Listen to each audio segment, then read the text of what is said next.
Hi guys, before this starts, this is just a little trigger warning. In this chapter, there is mention of a panic attack.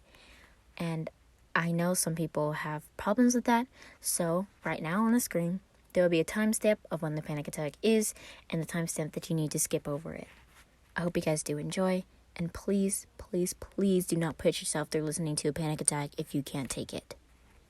That has been your trigger warning. Let's get into chapter 2. The View from Here by Not So Innocent Bystander.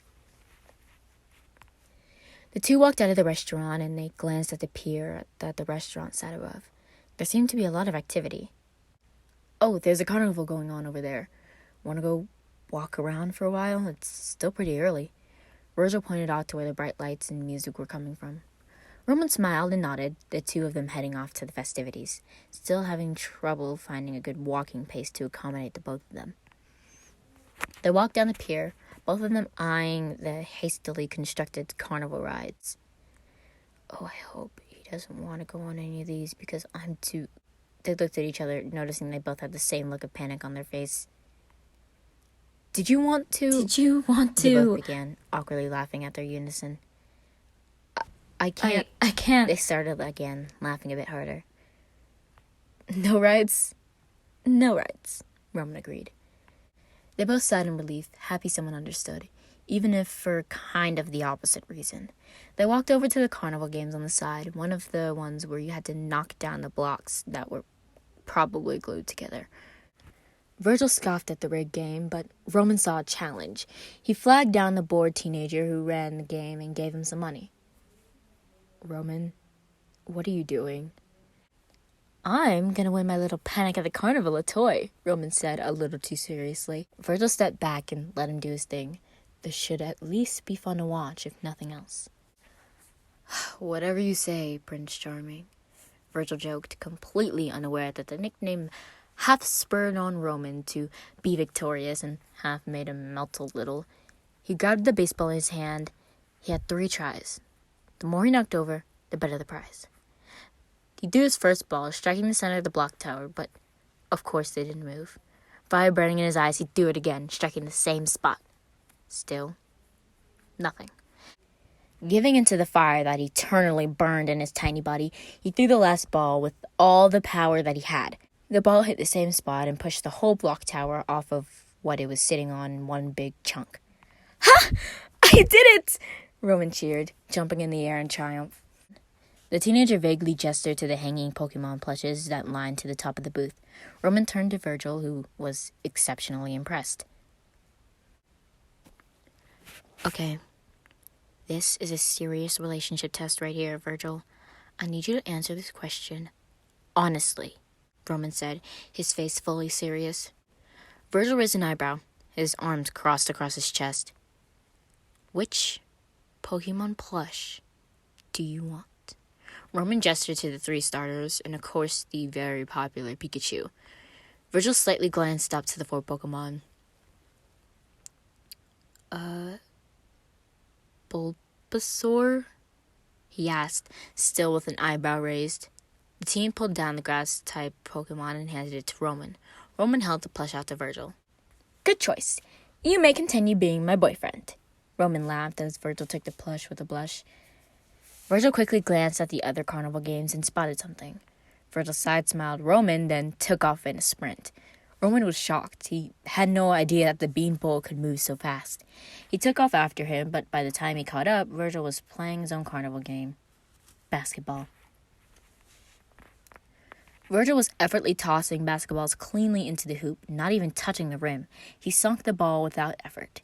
He gestured to the Pokemon hanging near the hoop. Same question. Virgil smirked as Roman silently pointed to the plush Charmander. As it was brought down, he handed it over to Roman. There. Now you can continue being my boyfriend. They both laughed until Roman had a sudden moment of clarity. Wait. You can play basketball? Oh, Lord, no. I can just throw the ball. The rest of that sport would kill me. If all I had to do was stand still and sink baskets, I'd be a world champion, he chuckled and pulled Roman close as they walked away from the games. They wandered toward a large group of people crowded around some kind of commotion in the center of the pier. Virgil made it to the back edge of the crowd and looked over everyone's heads to see what was going on. Roman huffed and pushed his way through the people to the front of the crowd to see what was a spectacle. There were some performers doing a miniature show in the center of the ring of the onlookers. They were doing several different kinds of tricks, and the crowd was happily cheering along with them. The performers soon started tossing some of their props into the trunk off the side. One of them stepped into the very center and began speaking to the crowd. Okay, for our final trick and our big finale, we are going to need a volunteer. Several audience members raised their hands and jumped up and down trying to get their attention. The performers scanned the crowd, and one nudged the center performer and jerked their head in a direction that hadn't been being looked at. The center performer looked over and instantly had wide eyes, curling a smile. You in the back there, the really tall guy? Come on up. You are perfect. The crowd turned and looked in the direction that the performer was speaking, and all eyes were instantly on the tallest person in attendance, Virgil. A pathway opened up in the front of him, and he felt his legs slowly carry him forwards as the crowd cheered. He paused as he got to Roman, who was still standing at the very front, and he silently handed him his plushie. His eyes were huge and seemed to scream for Roman's help. Virgil walked into the center of the circle, and the crowd cheered for the skinny giant, many of them murmuring to each other about his height. Roman watched. Virgil seemed rather uncomfortable. He knew his emo was an anxious one, but he wasn't really sure how to help him. All right, for our last trick, we will be fire juggling, they announced to the roaring crowd. Roman and Virgil's eyes widened even more so. The performers positioned themselves around Virgil in a big square with him in the center. They each sparked something unseeable with some fire starter, and they were all holding a ball of fire. Virgil had no idea what he was supposed to do, and continued to stand there and looking like the world's tallest owl, his eyes looking too large for his head at this point. The performers began putting on their show, flinging the ball around themselves and to each other. It was still unclear to everyone what Virgil was doing, standing there, until one chucked a ball of fire to the person across from them, rather than one of the ones right next to them. The ball of flame passed right over Virgil's head, not getting close enough to singe his hair, but close enough for him to feel the heat. The crowd went wild, instantly seeing why they chose the tallest person around. The crowd was cheering so loud and watching the fire zing around each time passing so close to Virgil, they didn't even notice that the giant in the center was completely frozen. Roman's heart ached, watching him stand completely still, already realizing that freezing in place seemed to be one of Virgil's anxious reactions. The performance didn't last too much longer, even though it felt like an eternity to the new couple. The performers bowed to the cheering crowd, and they all dispersed relatively quickly. Roman rushed forward and grabbed Virgil's hand. Virgil, are you all right? He asked, worried. Virgil really didn't say anything. Roman gently pulled him down over to a nearby bench, helping him sit down. Roman looked Virgil over. He was stoic and still. He carefully placed 2 fingers on his wrist like he had when they first met, and found that his pulse was absolutely racing. Oh, Virg. It's okay, big guy. I'm right here. You're okay. I have you. You're safe with me. Roman stood in front of Virgil. They were about eye level when the taller man was sitting down. What was that thing I read? Roman looked at Virgil, his eyes fearful. Virgil slowly managed to focus his eyes and move them to look at Roman. Are you with me, Virg? Can you? Roman asked, seeing how he was able to at least focus on him. His breathing was shallow and quick, and Roman wasn't really sure how to help. He sat down next to Virgil, pressing his leg up against his, wrapping one arm around his waist, and pulling out his phone, frantically searching for something online.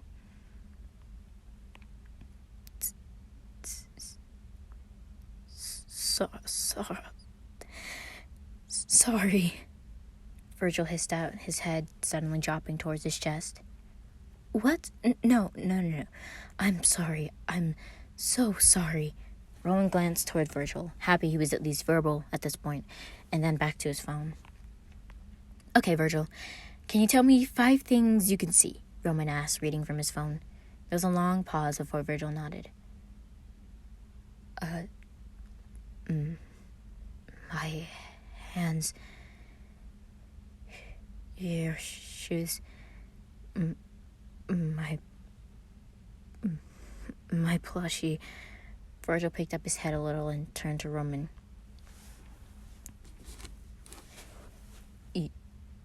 Your shirt. You. That's great, Virg. 4 things you can feel. Roman placed his Bulbasaur plush in his lap. The bench. Soft plush. Your arm. The wind. His voice was getting a little bit clearer as he went. Perfect. 3 things you can hear. Carnival music. People talking. Your voice. 2 you can smell. Your cologne. Churros? Virgil sniffed deeply, helping to reset his breathing. 1 thing you can taste. Roman looked over to Virgil, who licked his lips. Mint? Mint? When did you have mint? I don't know. They looked at each other for a moment before Virgil sighed deeply. I'm so sorry. I didn't want you to have to...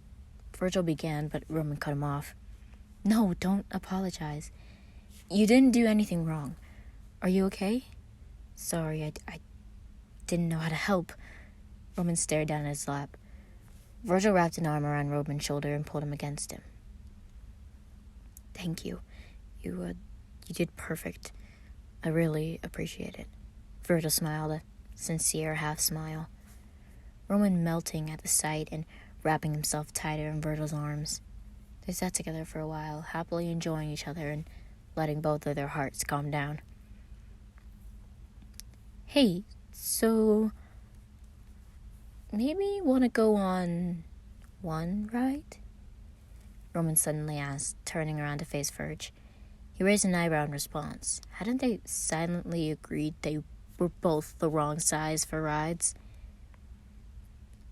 What do you have in mind? Virgil asked, genuinely curious to what Roman had been thinking. Roman slightly gestured all the way at the end of the pier.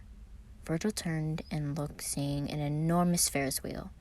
It looked potentially doable. Virgil shrugged, and the 2 of them got up, heading toward the ride together. They arrived at the ride, Virgil taking a long moment to ensure he wasn't too tall, and then they got in the seat together. As they rode around the wheel, they snuggled together. The view was beautiful, both inside and outside their basket. As they pulled themselves closer together, they turned and looked at each other, their eyes sparkling in the moonlight. So, I know we've been joking about it since dinner, but I just wanted to make sure that we were both on the same page. Roman began, his rare, unsure expression was back. Roman, will you be my boyfriend? Virgil asked, a smile playing across his lips. Of course, he replied, his eyes sparkling. And for the very first time, they shared a kiss that both were prepared for. The View Premiere by Not So Innocent Bystander, Chapter 3. Virgil's smile still hadn't left his face as his head hit that pillow that night. He had never expected things to go so well, and he couldn't be happier. He felt a buzz in his pajama pocket and pulled out his cell phone to find 2 texts. I had a wonderful night tonight. I can hardly wait for the rest of them. Red hot, black hot. Virgil's heart swelled, butterflies floating around inside of him. He glanced down at the other message. Virgie, how was your date? You have to tell me about him. A spam of purple hearts. He chuckled a bit. Patton was such a sweetheart. He tapped out his 2 responses, telling Roman he was equally as excited and telling Pat he would give him a call in the morning. He rolled over and found that for the first time in a while, falling asleep was easy. His dreams were full of his prince, his boyfriend. The sun peeked through the curtains of Roman's window, illuminating his face in the dappled light. He woke gently and smiled to the day. He popped out of bed and ran to his kitchen, making himself a warm drink, then headed to his desk. He pulled out his sketchpad and began sketching out ideas for future dates with his new tall, dark, and handsome. Oh, right. Gotta text Love. Magnificent morning, dearest brother. Good morning, Roman. Do you require something of me? No. Well, is it okay that I may have invited my new boyfriend to game night? That is fine. He's super cute. And he has a brother. I bet he's just as cute. Why do you insistently try and set me up with people? Logan. Virgil is 6'6". What are the chances that his brother isn't, at the least, close to that? So he's bringing his brother. Virgil grumbled as he awoke, looking over at his clock. It was pretty late in the morning. Pat was probably eagerly waiting on his phone call. He dragged himself out of bed, clad in only his purple pajama pants, then barely standing up as they clung to his narrow hips. He wandered to the kitchen and made a cup of coffee, dumping sugar and creamer in it before tossing himself on the couch, grabbing his phone and calling his brother. His phone rang exactly once. Hello! Good morning, Virg! Pat, it is too early for your particular brand of cheerfulness. Kiddo, it's nearly noon. I meant what I said. The two laughed and chatted a bit, Patton toning his volume down a little while Virgil's coffee started waking him up. Okay, I was good. Tell me about your date. Okay.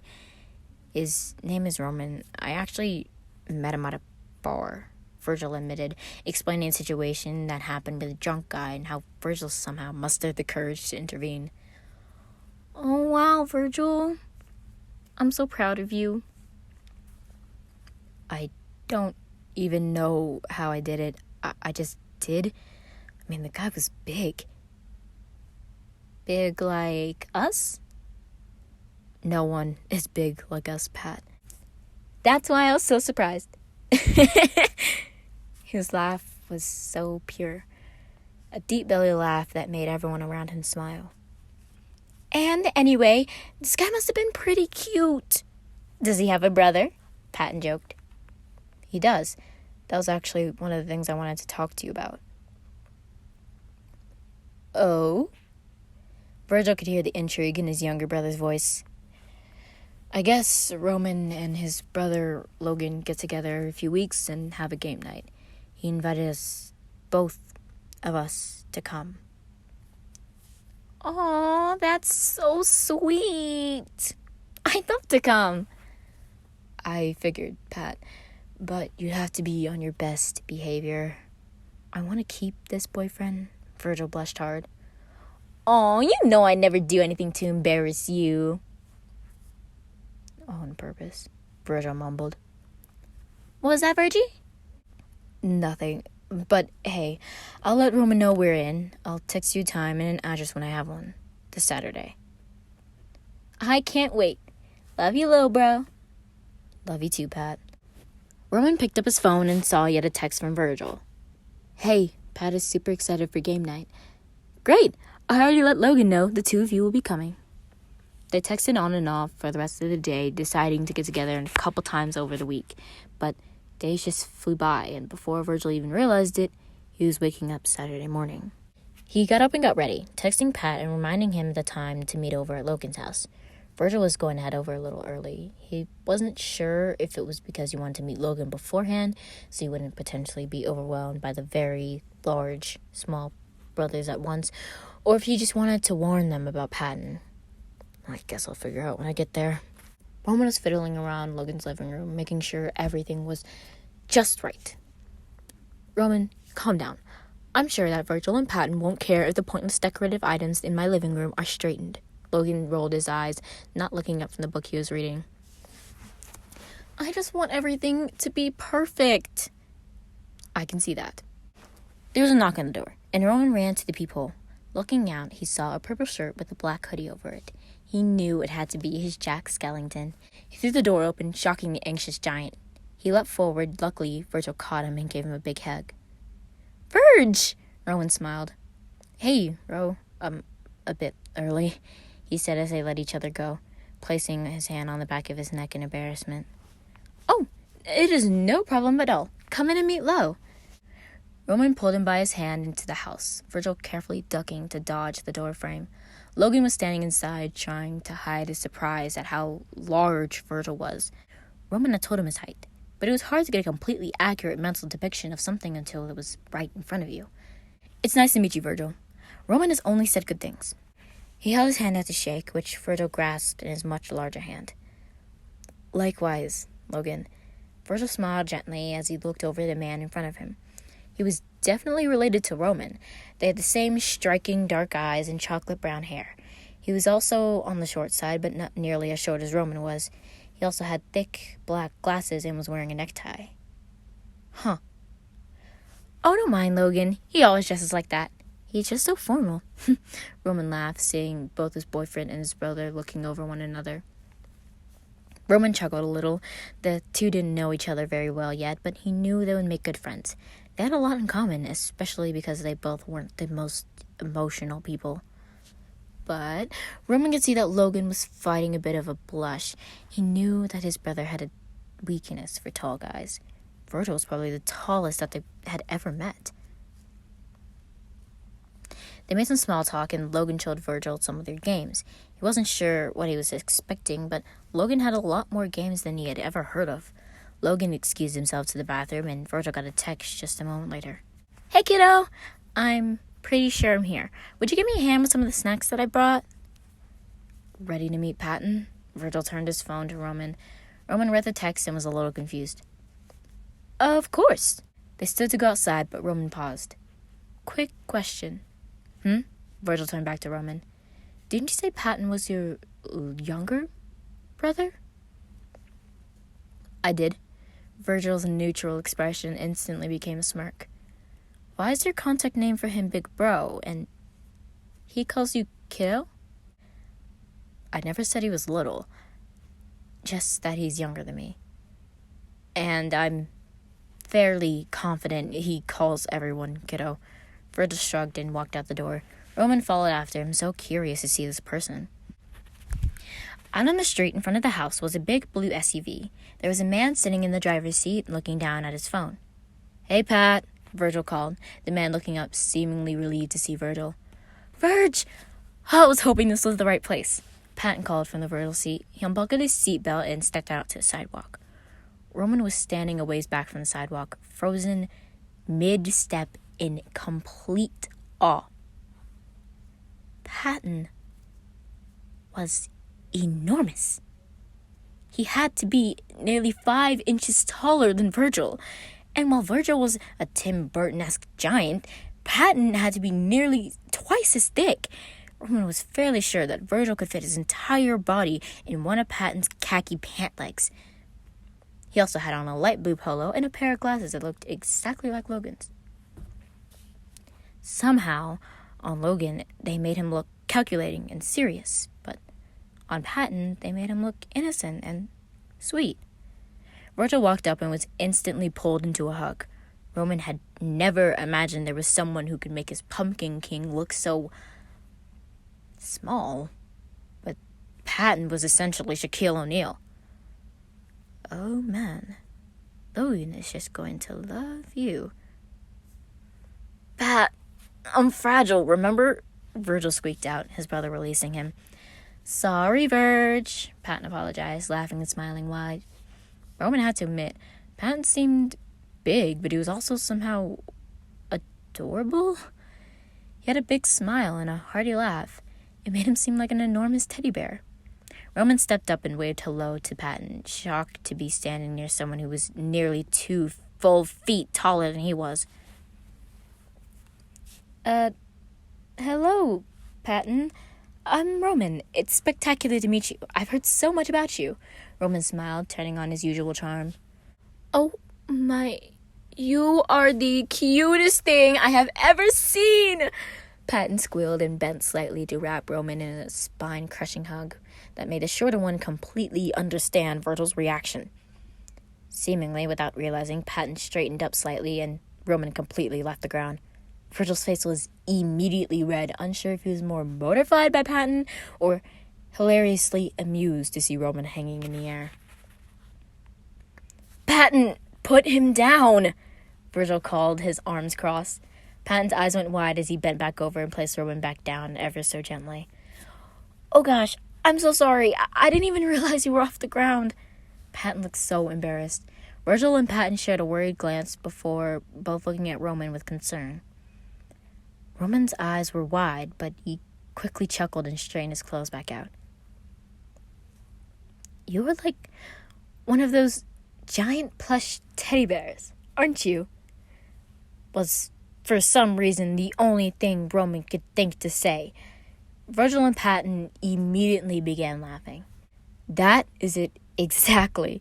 He's the big one, but I'm the spooky one. I'm not sure if he could be intimidating if he tried. Virgil laughed and gave his brother a pat on the shoulder. Sorry again. I don't realize my own... height? Don't worry at all. Trust me, you aren't the first to lift me. Although, I can't say I've been so far off the ground before. They laughed and all turned to Patton's SUV to help him carry out the snacks. Unbeknownst to the three inside, they were being watched. Logan was just inside the open door, peeking around the door frame. He saw most of their exchange, and he was going to head outside to see where everyone had gone, but when he saw Patton lifting up his tiny brother, Logan's face flushed red, and he was glad no one was looking at him. Patton was gorgeous. His laugh was so genuine and sincere. Logan didn't want to admit that he had a type, but he was fairly sure that if he did, Patton fit into it exactly. Patton was bending into the back seat of his car, pulling out the portable containers full of treats. Logan took one last look, especially since he had the opportunity to see the gentle giant from the back and then rushed back inside. He placed himself back on the couch and picked up his book, trying for the life of him to focus on the reading.